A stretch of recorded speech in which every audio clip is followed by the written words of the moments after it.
Good evening, folks. Triple Crown here, coming to you from Vancouver, British Columbia. This is a Operation J1 Round 6 summary video. Here we go. This was a round of a bunch of triggering effects, and a lot of those effects or packs and things that occurred were mostly on the Atlantic or South American side, European side of the board. So the Germans were very successful. Well, there was only 3 units defending Moscow, so they were successful. Look at that stack there at basically capturing Moscow. So the German economy is currently now sitting with their captured money from Russia. They have 134 IPP to spend next turn. The Russians retreated, and they are on full retreat. They're now 2 spaces away from the Russian stack of forces, and they are now headed towards the Middle East and Caucasus, some fast movers down there. But what happens when Moscow or 2 of the 3 sort of victory cities in Russia are captured or under Axis control is that makes Spain become basically Spain, well, I'd have to read the rules, but anyways, I went through them all, but Spain became pro-Axis, and it was activated by Germany, so they blitzed the tank, or moved the tank 2 spaces from Barcelona down into so they get this small navy here, the Spanish Navy, which pretty significant amount of forces. They've got a medium tank and artillery sitting in, and also a fighter and TAC. So that's pretty, and then, but you know, this Navy, was when that happens, Portugal automatically becomes under British control. So now all the Portuguese territories, so this territory here in Portugal, and Azores, and these 2 territories down here, Mozambique and Angola. So those forces went down to reinforce South Africa, and we'll get into why they went down to South Africa. But also, Sweden becomes a pro-Axis neutral, so Germany was prepared with their transport, and they annexed Stockholm and this territory here, which is Gothenburg. So they also now have an even bigger navy. They've got 2 coastal battleships, coastal submarine, and a destroyer. So that's significant, but also what happens here in South America. So currently in South America, Argentina becomes immediately activated under German control. So they were activated, which also triggers the sort of the Latin rule, or I can't remember the name of it, and I should, folks.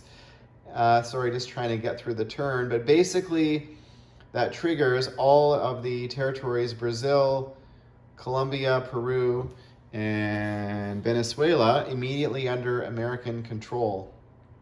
And Chile is now a pro-Axis neutral. So America responded by, this happens immediately. They sent their battleship and sank the Argentine destroyer and naval transport that was sitting at a naval base, and prepared to maybe head towards South Africa or make some trouble somewhere. So anyways, the Americans responded by flying their medium bomber from Midway. I think it was at Midway. I can't remember which island. Wake. Flew from an air base in Wake, and to help out and maybe clear up some of these Argentine that are now basically German units. So Germany now, Sea Lion is now on the table. I mean, Germany has nothing else to do. They've got this big stack, which can either head towards Calcutta, it can head towards Novosibirsk, or it can head towards Cairo.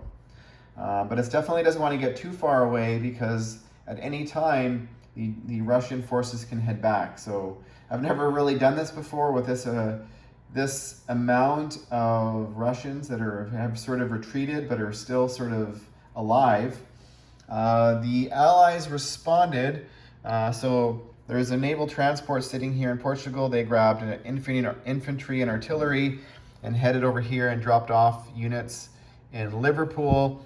The Canadians responded by dropping off a couple more infantry, and the Russian Navy came over to sort of reinforce the Pacific Navy, or sorry, the Atlantic Navy from these German submarines, which currently I think they'd probably lose that with the British scramble. But once the German slash Spanish Navy sort of centralize, definitely sea lion is a real threat. Germany has really not much else to do now, so the Americans also responded. They built a couple transports and are headed to perhaps drop off some units next turn in London to reinforce it. Over here now, the Italians definitely have the upper hand, and it's just a matter of time before they take a swing at Cairo. They did not feel they had enough units last turn, so they waited and built another group of units to come unload. Actually, it should be a brown chip, not a black chip.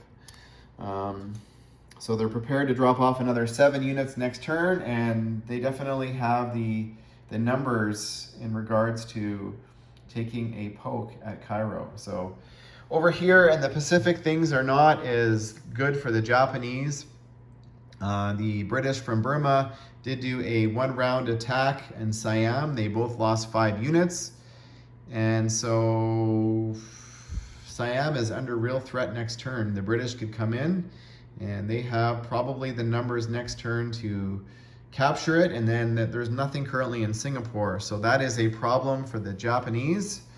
The KMT also took back Kwang Si, and Hong Kong is lightly defended with 5 units currently.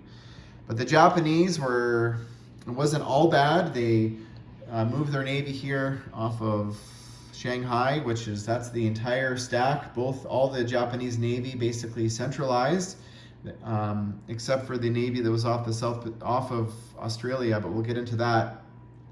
But basically, with that size of navy, the American navy that once was mighty decided that Japanese navy was going to wipe it basically clean off the map. So they retreated from Wake Island back to Hawaii, and Japan decided to start bulking up their mainland. So they built 10 units in Fukuhara, I think that's called, and also in Tokyo. But this is also going to prevent the Japanese from building navy, because at least for that round, because the Americans would have cleaned it off. But the Russians and the CCP are still putting pressure on the Japanese. I mean, you can see the Russians are just coming along now, all headed east. They got their complement of Air Force now, so Japan could be in a world of trouble.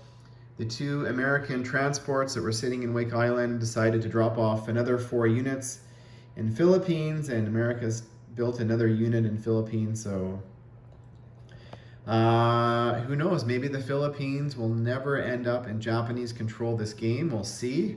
I don't know if Japan currently, if they take it, I think they're opening up maybe a can of worms. They might lose 1 or 2 victory cities potentially here with the KMT and the British forces. So we'll see. The British fleet over here now centralized off of Madras, so they can start maybe coming into the Money Islands and getting some of their economy going here in the FEC. The Japanese Navy with 8 boats is still sitting off the coast of Queensland and New Zealand. The New Zealanders built 4 boats last turn, and they've got a scramble of 4 here. So what's going to happen? Are the Japanese going to attack? Are they going to retreat? The Americans are centralized their navy off of Hawaii, and they built as many boats as they could. They built a carrier, 2 cruisers, 5 destroyers, and a naval transport. So America next turn has 115 IPP to spend, which is pretty significant. The Japanese economy now is about 84, 85, 86. I can't remember off the top of my head.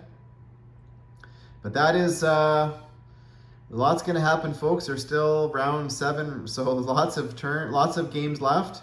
Japan needs to protect its economy by keeping the Money Islands. So what's going to happen is Are the Japanese going to be able to grab some of these units from being wiped out by Russia and maybe reinforce some of the positions down here as they sort of do a slow retreat?